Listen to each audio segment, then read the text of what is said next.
Headshot, bang, you ain't in my lane. Pussy that nigga, better learn your range.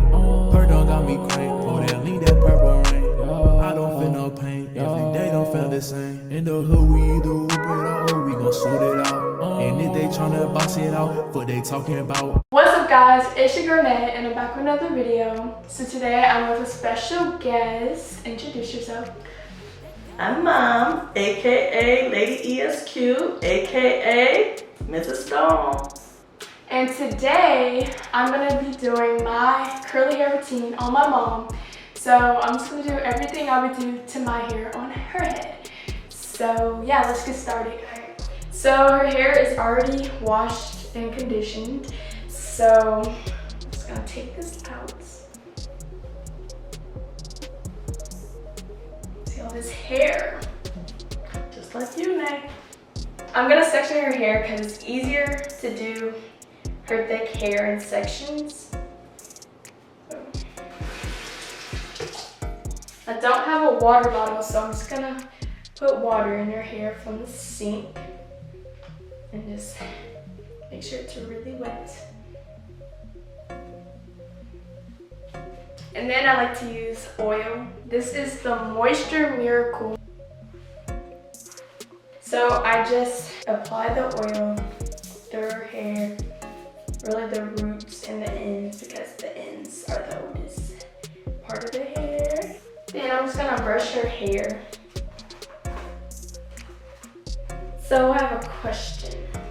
Yes. When did you know you wanted to be a mom? I never knew I wanted to be a mom. I started kind of late in the mom business. Do you have any regrets? I have no regrets because you're my firstborn. So I'm just detangling her hair right now. Then I take this Fructis Sleek and Shine leave-in conditioner. And then I just apply the leave-in conditioner throughout her head. So how did you decide how many kids you wanted? Well, I wanted you to grow up with a sibling because I'm an only child and I didn't have that experience. So I didn't want you to be alone. So that was a part of the decision to have more than one child. But now that I think about it, the way you guys fight, I don't know. Now I'm just brushing the conditioner throughout her hair. Alright, so I'm just gonna twist this back so it's easier to maintain. How did you know you wanted to be a lawyer and an entrepreneur? Well, being a lawyer started from 3rd grade. And so when I was in 3rd grade, I came up with this idea I want to be a lawyer because I had a cousin in my family, Beverly Tucker, who was an attorney. And I was just so in awe of her being a lawyer because I didn't know black lawyers, let alone any female black attorneys. So she was my inspiration. And I said, when I grow up, I want to be an attorney just like her. And she even gave me my first opportunity as a clerkship, as a law clerk in her office in California with the California Teachers Association. So she was my inspiration as a child, and so I pursued that dream, not knowing what was involved with it, but I just knew, hey, I wanted to be a lawyer. Entrepreneurship came after working almost 20 years in the federal government, dealing with employees and managers, and I didn't like how the federal government treated its employees, let alone how my employer treated me. So that's what prompted me to become an entrepreneur, because I wanted to have an agency that treated its employees' rights and, you know, made people more wise about their rights. I wouldn't trade anything for it. Even during COVID-19, I wouldn't trade anything for it because God provides, and I always know that, you know, that I'm my own boss, so that makes it more satisfying. Is there anything your parents did that you thought, oh, I'm never gonna do that? Like as a kid, you were like, oh, when I become a parent, I never want to do that. I never really thought about that, but my parents were the greatest parents. It's almost like a cycle that when you're a kid, you don't want to listen to them or do what they say or trying to follow their rules, so it makes you a little rebellious. But I'm thankful that my parents didn't waver in what they taught me or what they showed me or what they guided me to do. They were government workers. My dad worked for the city of Detroit. My mom worked for Wayne County, Michigan after working for the city of Detroit. And so I kind of followed that footstep of being a civil servant. So just going to school, that was their focus. Education was key, and just handle your business before your business handles you. So I just appreciate my parents for just staying on me and making sure that I did what I was supposed to do in regards to my education and my schooling, and making sure that I took care of business. When did you know you wanted to get married? Like, when do you think the right age is to get married, or the right time? Well, in retrospect, because I've been married more than one time, I believe the key is to make sure that you have your house in order before you venture out with sharing your life with someone else. Mm-hmm. So I think that's the best thing to do, is get your own life together, take care of your business, and then talk about those type of things with your potential mate. So that way you guys can learn to work together in regards to what you do. Communication is the key, and that's something that is a work in progress. It's something that's daily work. And so I think that may be the best thing I can say about marriage, is to get yourself together. When you come together with someone else, make sure that you guys have similar interests and that you align yourselves in regards to your compatibility. Goes back to the Bible where it says be equally yoked, and when you're not equally yoked, you may have some problems. But I believe at the end of the day, if you have a mindset that marriage is about love, anything can happen that will bring you great happiness. Do you think it's important for kids to grow up with a mom and a dad? Well, I believe that in my life, it really helped me because there's a balance. Whether you're male or female, you get to see the interaction of husband and wife, mom and dad there. So I think it is important and instrumental in how children grow to have a mom and dad. So I was fortunate enough to have that in my life. So I do believe that is important. Now, when there is a single mother or a single father situation, I believe that we as an African American community have to take on that village mentality where we seek out, different events or different activities for our children to be involved with, where they can have either that male role model or that female role model in their life. So I do believe that is, good for, to have a, two-parent household. At the end of the day, we do have a lot of single parents in our community, and I think just seeking out, that village outlook can help out with rearing of your children. What was your biggest struggle or insecurity in high school? I'll leave back to high school. Or college? Well, we'll start with high school. I think it was being accepted. I was more of a loner, being the only child. That's when we talk about the importance of siblings. So just being accepted by my peers. And then when it comes to liking boys, just, worries about boys liking you or boys not liking you.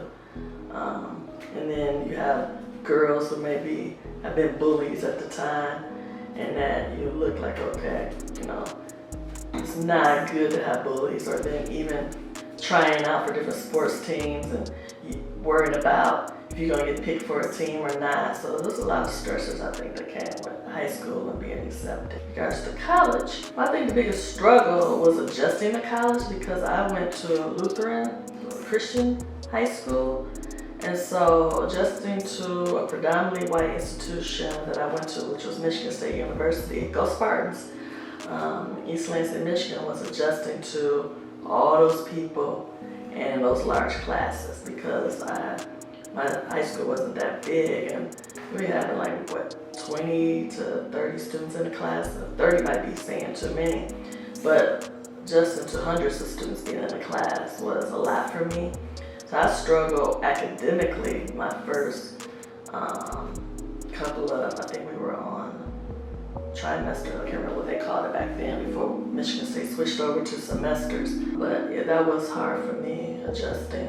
And insecurity, acceptance. I had a struggle. After my first year of college, I had major back surgery, so the struggle was I going to be able to stay in college? And that was what, I had my doctor or surgeon promise that I wouldn't have to leave Michigan State just because I had to have major surgery. So that was one of my biggest struggles in college, and not being able to pledge a sorority because of the back surgery, and also because I got kicked off the yard while I was up there due to hazing. But other than that, I think those are the major struggles. Academically, my freshman year, back surgery my sophomore year, and then not being able to pledge, because I had a back brace and couldn't endure all the crazy stuff that went with it. What I like to do is I don't really like parts anymore. I like to brush the hair to the front, and then so when I wake up, it's like no part and it's bigger. So I'm just brushing water throughout her whole head.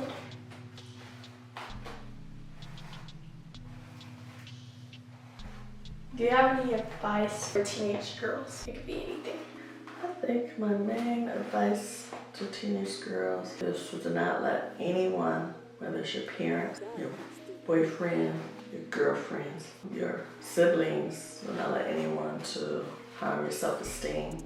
Just believe in yourself and always know that you are beautiful, you are worthy, and you don't have to take any mess from anybody.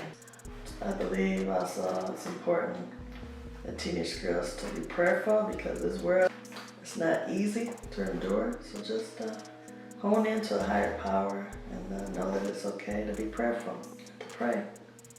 It doesn't make you any less of a person for being in tune with a higher power, which is my God. When do you think is the right age to date or have a boyfriend? Well, my parents had me wait till I was 16. I think in this generation, you guys start a lot younger with everything. But 16 was a good age, you think a little more mature, a little more insight, and a little more control of who you are. Do you think there's a difference in saying I love you and love you? I don't understand the question, young lady. Okay, so like teenagers, they'll be like, I love you and love you aren't the same thing. That's what teenagers say? Mm-hmm. So who are they saying it to? Like significant other? Mm-hmm. I love you and love you. Yeah, but how do you think there's a different meaning to it? That's what I'm trying to say. Well, it depends on the context. I don't know how deep you guys are, because first of all, I don't think young folks probably even know what love is. So that's a start. And love is very spiritual. Love is biblical. I've been doing a lot of studying lately about what love is, and love is patient, love is kind, love is long-suffering. Love does not boast, love does not envy, love is not arrogant, love is forgiving. So if you say, I love you and love ya, yeah, it may be two different things, because you might not even know what love is. But saying I love you is how you treat somebody. So you have to be very careful to ensure that you have a walk of love, a behavior of love. It's not just something you say, it's something you do. It's behavior. That's my love ministry for today. But love ya is probably something more casual. Probably doesn't have much meaning behind it. If you tell someone you love them, you have to act that way. You just don't say it. I always used to say, before I even started studying what love is, I used to always say, love is an action verb. That was just my motto. Love is an action verb. I'd be arguing, love is an action verb. So it still is, and God is love. So we have to keep that in mind as well. So we learn from Him how to love others and how to treat others daily. So now I'm scrunching her hair.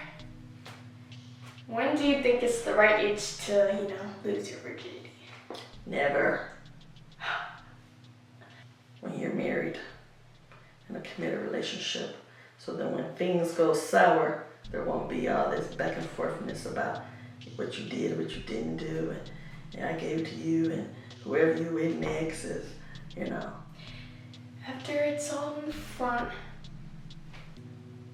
I just put it up. Literally.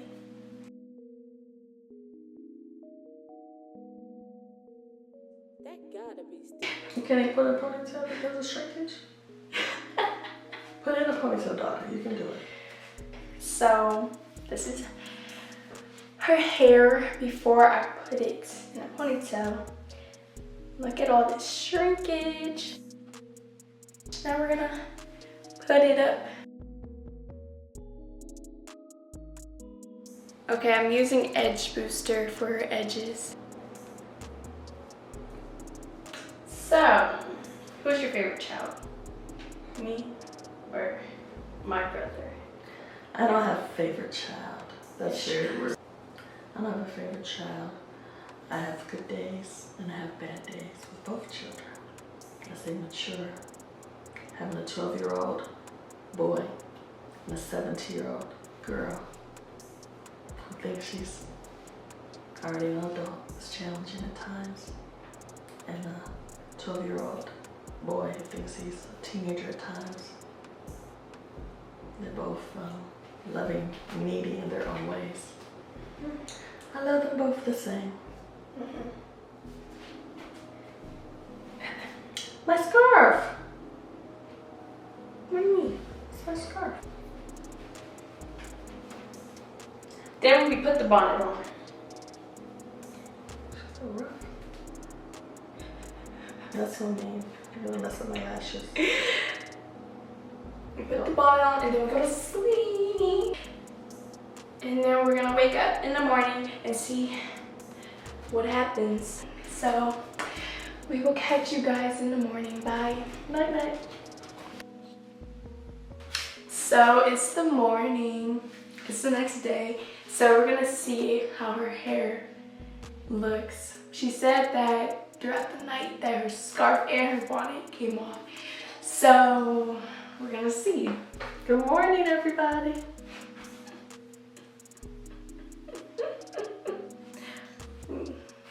Take the puff out. And now what I do is I just shake my head. That did the hair move? You have to do more shaking. You're gonna have to. Can I go like this? Yes, shake. Just shake. It smells good. Keep shaking. Just keep shaking. I'm gonna get a headache. Or.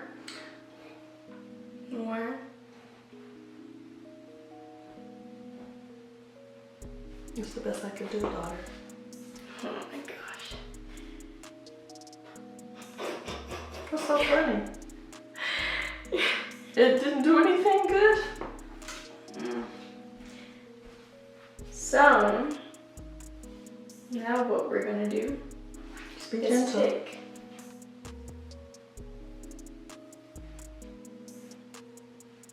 The shrinkage is real. this side is like, so I'm adding product.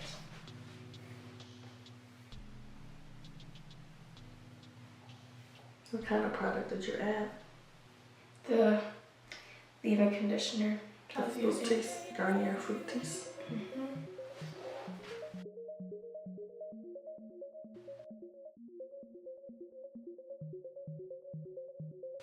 So I'm gonna put the same oil I was using yesterday, a little bit. My hair soaks up oil. It also likes heat. I've also had a lot of shrinkage. I was natural for the first 18 years of my life before I had a relaxer. I used to just get a press and curl from the age of 2. Go to the hair salon with my mom and grandma. And that was our routine every 2 weeks. Press and curl, and I'd be sleep in a chair and getting done. But that was the start of my life, having straight hair. So we embrace our natural and know that we can always press it out without the bad chemicals.